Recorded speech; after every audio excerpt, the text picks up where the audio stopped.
M-11 Studios.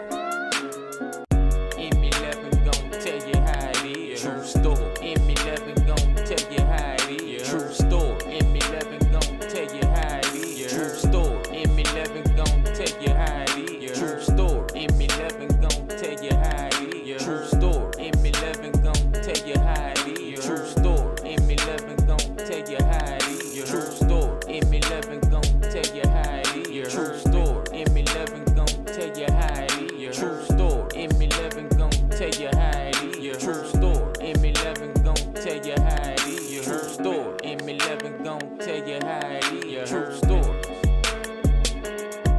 You heard? You heard?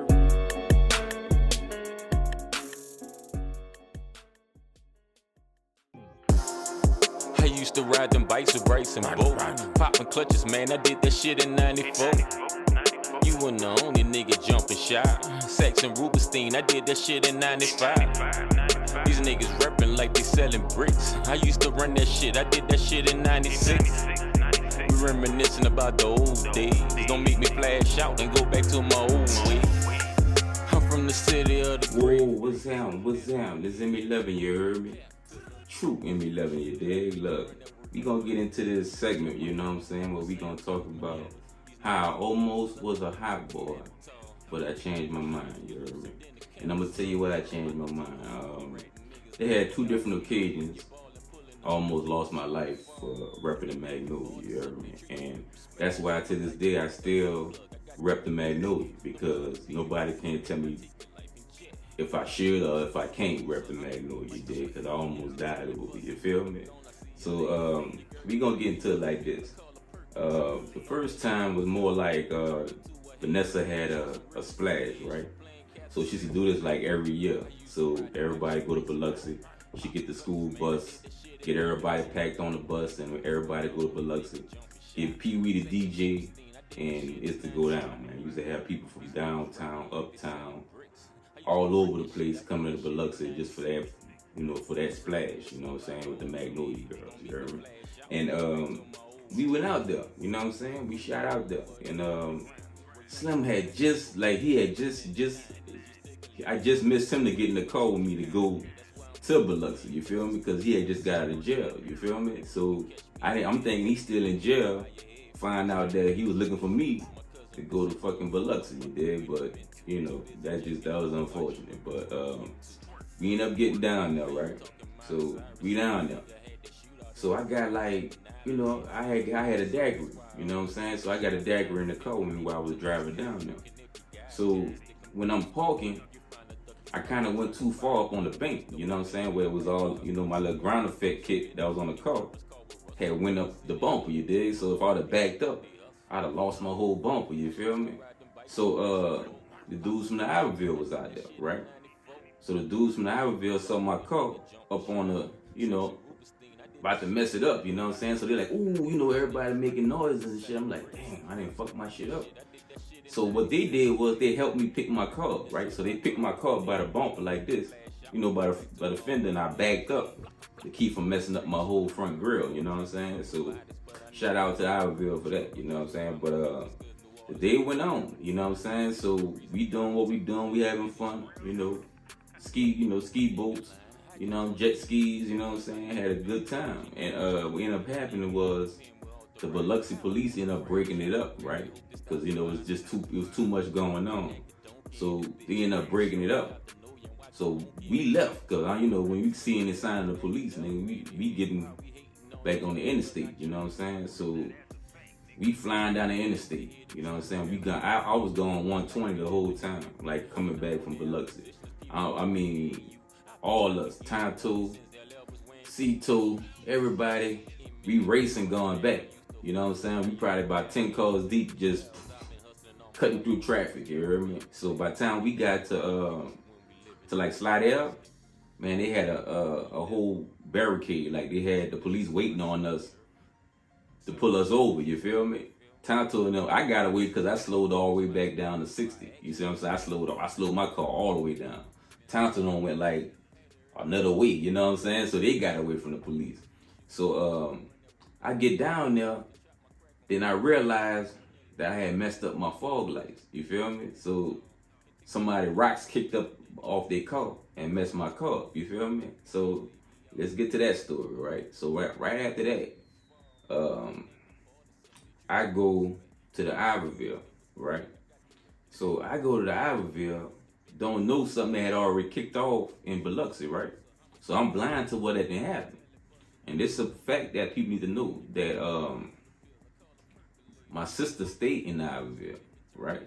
So I'm going to visit my sister and my little nephews and nieces and realize I get out the car, you know what I'm saying? I see niggas going in the cuts, you know what I'm saying? I see it don't look right, you know what I'm saying? So the reason they thought like that because they saw the car and they saw the Saint sticker. You know, you had a Saint symbol that has to be on the windshield. So that, in their mind, it represented the Magnolia. You know what I'm saying? I mean, we all know who started that, you feel me? So it did represent the Magnolia. But, yeah, I mean, they saw me get out the car. You see what I'm saying? And once I got out the car, then they saw my face. Then it was like, oh, man, that's your boy, you know, who we helped in Biloxi. You feel what I'm saying? Then he's, you know, so that made them be at ease a little bit. So he talking to me, I say, I dapped him off, like, what's that? You know what I'm saying? So nigga like, man, what? My sister stay right here. You feel what I'm saying? So they're like, oh man, that's your sister? Boom. That was it. And this happened before the situation happened with Sterling. See, Sterling situation happened like the next week, during the week. I came like on the weekend, right after we got back from Biloxi, I went holler at my sister. So I almost got my issue, you know what I'm saying, over some shit that I ain't know what happened because Big G, he must have gotten into a fight or something out there in Biloxi.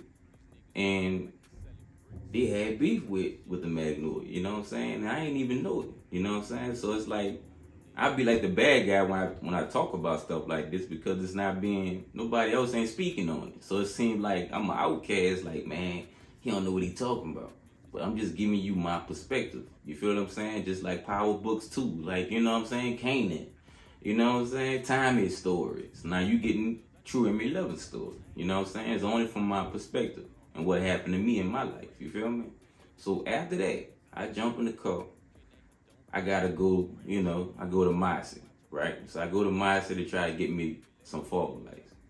And they had the order, right? So we talking about 2 weeks later, right? So 2 weeks later, I go to Gertown, right? Gertown is where I got, you know, I used to always get my little package from. You see what I'm saying? So had me an ounce of cocaine, you heard me? And I go drive, you know, I got a car, you know, I had to find out that I had to go to Mossy because the park came in, right?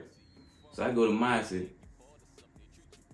I don't trust the people that work there, you know what I'm saying? So I take my shit out the car in my little stash spot and I put it in my waist. You feel what I'm saying? So it's on me now, you know what I'm saying? So I don't gotta worry about nobody stealing nothing out my car, you feel me? So they fixed the part, you know, jump in the whip. And back then, man, we had, in our cars, we had a CD player and a tape player, right? So I had CDs and I had a few tapes. So one of the tapes I had was 8-Ball and MJG, you know what I'm saying? That was the Lay It Down, you heard me? So I had to always rewind it before I start riding. It's like theme music or something, you heard me? So I'm going down the strip by Rose Tavern, right? There's your walk. Right next to Rose Tavern, I'm at the stop sign. So I stopped to rewind my tape because I want to get to my song. I want to get to Lay It Down, you heard me? So while I'm sitting there, people getting impatient. A little crowd pull up, you know, form up behind me. So they blowing the horn, you know what I'm saying? So by them doing that made me react and just pull off. You see what I'm saying? So I pulled off, ran head on into somebody, right? It's an accident right there. So picture this. I get out the car. The whole substation, like they got a substation right across the street from them. You know what I'm saying? The whole substation came outside when they heard that noise, right? So I grabbed a phone. I grabbed the little chip phone I had, the Motorola phone, flip phone. I grabbed that, put it to my ear, and started acting like I'm talking, right? So I'm walking back towards Mossy, towards Broad. You feel me? But I'm looking for an alley or somewhere where I can stash this fucking shit on me, you dig? Because this shit is too hot right now. They coming, you know, they definitely gonna come see what's happening. Man, back then they had everything locked up. Like if the gates was locked, you know, they had wood underneath the houses where you couldn't get under the house. So I kept walking, right? So he go this Good Samaritan, you know, they got this extra police, you hear me? Man, he come, I hear footsteps, like somebody jogging. Hey, come here. I'm like, man, I'm coming, man. I'm just using the phone. I'm calling, you know, like I'm calling my insurance company or something, right? And the footsteps getting closer. Pew! Kited out. I went straight across Broad, man. No calls at all. Like was the law with me that day? No, because I still got caught, you heard me? So I jump in the canal, but in Zion City. Run on the side of the canal. I jumped over, you know what I'm saying? 'Cause I'm kind of athletic, you know what I'm saying? You talk about gangster, I'm kind of athletic, you heard me? Jumped over the canal, over the water. Went on the other side, kicked the wood, you know, that was on the ground right there. Kicked the wood underneath the house. Went underneath the house, crawled underneath the house, got off the little package I had, and went on the other side, right? I get on the other side, all the police right there with their guns drawn out, right? Little kids ratted on me, and you know, I can't hate them for being kids, man. They ain't know, you know what I'm saying? So just like I said, man, so now I'm locked up in jail, you heard me? I got a flight charge, and I'm gonna give you part 2 later, you heard me? True stories. Peace. Gangsta, what's the definition of a G? Always leading, never fouled on, still respected in the streets. Gangsta, a real gangster never raise his tone. They don't need a nigga help, they find a way to get their own. Gangsta, you never catch a gangster pushing P. They don't need to get attention, keep it low pro and discreet. Gangsta, and if he do the crime, he do his time. Only way this shit get gangsta if he disrespect his mind, nigga. Gangsta.